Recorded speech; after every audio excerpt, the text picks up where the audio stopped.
नमस्कार, स्वागत है आप सभी का उत्तर प्रदेश में। मेरा नाम है सार्थक शर्मा। इस समय हम मौजूद हैं गाजीपुर बॉर्डर पर, जहां पर किसान डटे हुए हैं और अपनी बातों को लेकर मनवाने के लिए यहीं अड़े हैं। और अगर जो मैं आपको बताऊं तो NH9 जो हमारे ऊपर से आप देख सकते हैं कि ये जो जा रहा है पूरी तरीके से किसानों ने बंद कर दिया है, जिसकी वजह से समस्याएं और बढ़ती जा रही हैं। अब इसीलिए हमारे साथ बातचीत करने के लिए यहाँ पर किसान मौजूद हैं जो मुजफ्फरनगर से हैं। जरा उनसे बाबा से बातचीत करते हैं कि अब कैसे होगा, सरकार कब तक झुकेगी या फिर कब तक ये डटे रहेंगे। क्या लगता है बाबा, कब तक सरकार मानेगी? हम नहीं हटेंगे, हम इसमें ये नहीं मानेंगे, हम हटेंगे नहीं है, धरना जारी रहेगा। अच्छा, ये वादे के चोर है, वादे अनेक करते हैं चुनाव के टाइम पे, और पूरा नहीं एक भी, पूरा एक नहीं, वादे बहुत करते हैं, पूरा नहीं एक भी। वादे तो बहुत सारे हुए, कहा कि अब किसानों की जो कर्ज था वो माफ कर दिया जाएगा, गन्ने की पेमेंट आ जाएगी, तो क्या कहेंगे उसको? ये इस पर कर ही नहीं है कुछ भी, पेमेंट आ ही नहीं रहा, तो ये बका रहे हैं, झूठ बोलते हैं, झूठ बोलते गए सरकार बना के। अच्छा, अगर क्या होगा, अगर ना टूट जाएगी इन्हें कोई भी वोट नहीं देने का। अच्छा, अब इस सारी समस्या का हल क्या है? सारी समस्या का हल है, इसे पूरी कर दो, ये जो इन्होंने कह रखा है उसे पूरी कर दो। ये अच्छा, हाँ पूरी कर दो, वो फिट हो जाएगा, फिर किसान माफिक हो जाएगा। क्या लग रहा है, जब इतने दिन बैठ लिए, 10 दिन बैठ लिए, अब क्या बैठे रहेंगे? तो अगर जो ना मानी सरकार, फिर क्या करेंगे? सरकार नहीं मानेगी, अगर धसा देंगे ना, आंदोलन चलता रहेगा, जारी रहेगा। कब तक चल जाएगा? वादे के चोर है, हटे नहीं, इतने नहीं करे, इतने हटेंगे नहीं। अच्छा, हाँ कब तक चलेगा? इतना रट पूजेगा, इतने नहीं मानेंगे, इतना हटे नहीं हम किसान। हटोगे नहीं? नहीं, खाद खाएंगे, एक जड़ी खाद भी खाएंगे, 10 जड़ी का इकट्ठा हो तो उस खाद को भी खाएगा मोदी। अच्छा, हाँ 9 अच्छा, जड़ी का खाद। एक छोटा सा सवाल है, अब 2022 के इलेक्शन भी हैं, इलेक्शन भी आने वाले हैं, तो क्या लगता है कि योगी सरकार दोबारा से आएगी या क्या होगा? लड़ाट उठ जाएगा, नहीं करेंगे लड़ाट उठ जाएगा इनका। अच्छा, वाकई में फिर चाय बेचा करेंगे, फिर चाय बेचा करेगा मोदी। और मुख्यमंत्री योगी जी? भाई वो अपने हिसाब से काम करना चाहिए उसे, यू अलग है वो अलग है, अपने हिसाब से करे वो। अच्छा, गलत है सही है भाई, हम वादे के चोर है, खाट भी खा के, पेमेंट ये खा के, ये तो वादे अनेक करते हैं, पूरा नहीं एक। हिंदू मुस्लिम चुनाव बनाया, हिंदू मुस्लिम चुनाव बना के और वोट लेके और बैठ जा फिर। अच्छा, अगर जो 22 में सरकार बदल गई तो कुछ होगा नहीं होगा? 22 में अगर जो सरकार बदल गई, 2022 में मुख्यमंत्री के इलेक्शन है, अगर जो सरकार बदल गई, कुछ होगा नहीं होगा? कुछ क्या होगा, कांग्रेस ने कर्ज माफ किया था खुल के, जो कहा वो कह रहा था राहुल गांधी ने, मनमोहन सिंह थे, और ये वादे करते हैं, करते नहीं कुछ भी, ये चोर हैं। हुआ कुछ नहीं, हुआ कुछ नहीं। नहीं, राहुल जी ने कर्ज माफ किया था, पूरे देश का कह रहा था, अच्छा, और ये वादे करे इन्होंने, ये कुछ भी नहीं करते। अच्छा, बीजेपी चली गई, 2022 में कांग्रेस आ गई, कर्ज माफ? नहीं, मैं अपने हिसाब से करे, वो घर बड़ा है इनसे। अच्छा, राहुल जी का घर इनसे बड़ा है इस देश में, मैं कहता हूँ इस बात को। पक्का है ऐसा? है पक्का है? घर बड़ा है जी, हिंदुस्तान में वो घर बड़ा है राहुल जी का। राहुल जी ने जो कहा था वो कर्ज माफ करवाया मनमोहन सिंह पे, वाकई में। किसान तो इलेक्शन में वोट देगा ही, 2022 में तो वोट दोगे ही। हाँ, इनके बीच में बात भी नहीं कर रहा है, ये बात नहीं कर रहा है। हाँ, इनका खात यू खा गया, पेमेंट यू खा गया, वादे अनेक करे भाई, बिल माफ, बिजली फ्री और कर्ज माफ।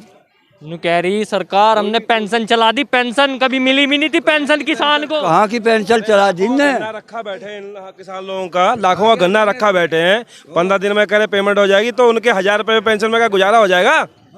पेमेंट तो आ गई, किसानों की पेमेंट तो आ गई, गन्ने की नहीं आई। कहाँ रही? पर्ची तो आने लगी, अब तो फोन में बच तो है पर्ची दे भाई, पर्ची तो दे, ये पर्ची तो बड़े भाई ये दे, पर उस पैसे खा रहे, पेमेंट देते नहीं। शादी भी करे किसान, और भी काम है, पर भाई तो डाडी में रखवा रहा बस, यूं नहीं कुछ भी। सच्चाई है। किसानों को पेंशन। हाँ, बताओ सरदार जी बोलो। हाँ, बताओ, बोलो, बता दो। हमने तो बता दिया, बीच में भी सरकार टूट सकती है इसकी। अच्छा, इसका तो फर्ज है बीच में आने का, इसका फर्ज है हाँ किसानों के बीच में आने का, मोदी जी का। कैसी बात है जी, हमने वोट दे रखी, हम तो हक मांगने आए, हम चोर थोड़ा ही हैं। कभी तो बतावे ये पाकिस्तानी के बतावे ये बकवास भी जो करे हाँ हो यू इसका कर्सी भेज देगा हम हमको।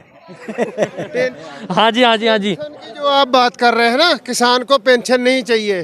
प्रधानमंत्री सम्मान निधि योजना जो पेंशन आप कह रहे हैं प्रधानमंत्री, 50% किसानों को भी नहीं मिली। और 2000 में मतलब वोट के खातिर ऐसी पेंशन नहीं हमें चाहिए। हमें चाहिए फसलों के न्यूनतम समर्थन मूल्य की मांग करते हैं हम, MSP की। उस पर कानून बनाओ, अपराध की श्रेणी में घोषित करो, जो कम में खरीदे उस पर, और अदालत जाने का रास्ता खोलें। यहाँ पर लोकतंत्र है, अदालत जाने से क्यों रोक रहे हैं? ये तीनों जो काले कानून है जिसके खिलाफ जो किसान आंदोलित है, वो केवल अदालत में जाने को क्यों रोका जाता है? अदालत तो मानवता का एक हक दिलवाती है। ये इसलिए कानूनों का विरोध कर रहे हैं किसान की, अदालत जाने से भी किसान को रोका गया है। अच्छा, इस पूरे मुद्दे को राजनीति से जोड़ा जा रहा है। कहीं कह रहे हैं कि कांग्रेस है, कहीं कह रहे हैं कोई और है, अमरिंदर है, और ये सब चीज बात हो रही है। तो इस पर क्या कहना चाहेंगे? राजनीति है, किसान है? बिल्कुल राजनीति नहीं है। किसान तो मर रहा है। किसान अपना आंदोलन का राजनीति कहने से किसान आ जाएंगे? ये किसान राजनीतिक लग रहे हैं आपको? जो इतने 1,000 किलोमीटर से सभी पूरा देश का किसान एकत्रित हो रहा, ऐसी कोई राजनीति वाली नहीं है। भाषणबाजी में, बयानबाजी में आप इसे राजनीति का रूप दे दो या कुछ कह दो। झूठ तो बोलना नहीं चाहिए। हमारा देश का राजा होकर झूठ बोल रहा है, ये गलत बातें, गलत बयानबाजी कुछ सरकार में बैठे मंत्री कर रहे हैं। ऐसा नहीं है। किसानों के बीच में आओ, फिर हम आपको क्या पता बना दें। अगर आप ये बिल वापस लेते हैं, हमें फिर अच्छी लगेगी बीजेपी। हमारा कोई किसी से, हम ना किसी पार्टी से किसान ताल्लुकात रखता। किसान की रोजी रोटी पे हाथ डाला गया, गला काटने का काम किया गया, तब किसान यहाँ दिल्ली में आंदोलन कर रहा है। राजनीति वाला कोई मामला नहीं है, ना वोट का, ना किसी धर्म का है, केवल किसान की आमदनी का। हम सब आपस में भाई है, कोई ऐसी धर्म की लड़ाई नहीं है, ना राजनीति की कोई लड़ाई है, केवल किसान की लड़ाई है। हम आखिरी लड़ाई कहाँ तक? एक बात बताओ। एक बात बताओ, जब हर चीज़ के रेट बढ़ेंगे, सन 1965 में 2.5 कुंटल गेहूँ बेचने के बाद 1 तोला सोना आता था, और 1.5 कुंटल गन्ना बेचने के बाद एक जो 1000 ईंट आती थी। आज क्या भाव हो ईंट का? आज कम से कम 30 कुंटल गन्ना, 35 कुंटल गन्ना बेचने के बाद 1000 ईंट मिलेगी। और 1 तोला सोना लेने लगे हम अपने बच्चों के लिए, शादी के लिए, तो पूरी जितनी जमीन है ना, जितना अनाज बोया होगा, 1 तोला सोना ही आ सकता है, बाकी कुछ नहीं आने का। अच्छा, आखिरी कहाँ होगा ये बता दो। किसान ने अपनी आमदनी बढ़ाई है। किसान अगर महंगाई की मार से अगर उठा है, तो वो अपना उत्पादन बढ़ा के, अपनी मेहनत करके, खून पसीने की कमाई से उठा है, रेटों से नहीं उठा है। रेट तो बहुत कई 150% हम नीचे चल रहे हैं। हम किसी को भी ले लीजिए, किसी भी सेक्टर को ले लीजिए, 150% किसान नीचे चल रहा। किसान ने अगर अपना जीविका बनाई है, तो अपना उत्पादन धरती का सीना चीर के बनाई है। सरकारी टीचर की उस टाइम पर तनख्वाह जो है 90 रुपए थी, 90 रुपए, और 90 रुपए जो है 3 कुंटल गेहूँ आते थे। आज सरकारी टीचर की क्या तनख्वाह है बताओ आप? एक 60,000 रुपये है। 60,000 के गेहूँ कितने बैठेंगे आज की तारीख में? मतलब सरकारी तनख्वाह तो इतनी बढ़ा दी, अपनी पेंशन बढ़ा दी, अपने भत्ते बढ़ा दिए, इस किसान को देने के लिए कुछ नहीं इसके पास। बताओ, तो इसका जो हल है वो आखिरी क्या होगा?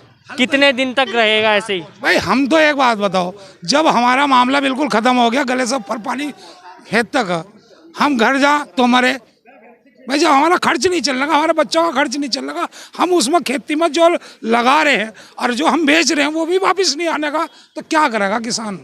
बताओ आप। जब हम 10,000 रुपये खेत में लगा दिए और 8,000 रुपये की लागत, 8,000 का हमारा माल बिक रहा, 2,000 रुपये हमें नुकसान हो गया, तो कहाँ से हम बच्चों को फीस देंगे? कहाँ से हम अपना घर का खर्चा चलाएंगे? हमें तो नुकसान कर दिया इन्होंने। हम ये कहना चाहते हैं कि जब से ये बीजेपी सरकार बनी है, उनने किसानों के लिए कौन सी सुविधा दी है? हमें ये बताइए, पहले ये बताइए कौन सी सुविधा दी? सारी तो सुविधा कह रहे हैं, हमने सब चीज़ दे दी, गन्ने की पेमेंट का, किसानों के लिए और सारी व्यवस्था कर दी है। झूठ है, ये सब झूठ है। जो अब तक जो बड़े बड़े मीडिया जो सब झूठ बोलते आए हैं, अब जो आप लोगों का जो मीडिया जो आया है, इससे सोशल मीडिया पे पूरी जानकारी मिल रही है लोगों को, और आप लोगों का बहुत बहुत धन्यवाद। 15 दिन में सरकार कह रही थी कि पेमेंट कर देंगे, और आज 2-2 साल बाद गन्ने का पेमेंट आ रहा है, 2-2 साल बाद। और किसान बताओ, अगर किसान बैंक से लोन लेता है तो बैंक वाले उसको कहते हैं कि लोन भरो, नहीं तो आपकी जो है जमीन को कर दी जाएगी। तो कर्ज भी माफ कराने लग गई सरकार? कुछ नहीं माफ किया, कुछ नहीं, तभी तो किसान अपनी आत्महत्या कर रहा है। 2 साल पहले जो है ना, 2-3 साल पहले, 3 साल पहले हमारे 12 का जो कनेक्शन है उस वो 7,500 रुपये जाते थे, आज 23,000 रुपये जा रहे। ये आमदनी बढ़ाई है। जो हमारे घर का बिल जाता था 250 रुपये जाता था, आज 1,500 रुपये जा रहा। ये किसान की आमदनी बढ़ाई है। जो हमारी दवाई थी, जो खेत में हम दवाई और खाद डालते थे, जो हम 1 बीघे में 250 रुपये का खाद, 250 या 500 रुपये की हमारी लागत आती थी खाद की, आज वो हमारी 2,000 रुपये लागत आ गई। ये किसान की लागत ये बढ़ाई है। ये दिया हमें किसान को, और क्या दिया? आमदनी तो क्या दी? हमें तो खर्चा बढ़ा दिया हमारा सारा। आमदनी तो हमें 1 रुपये की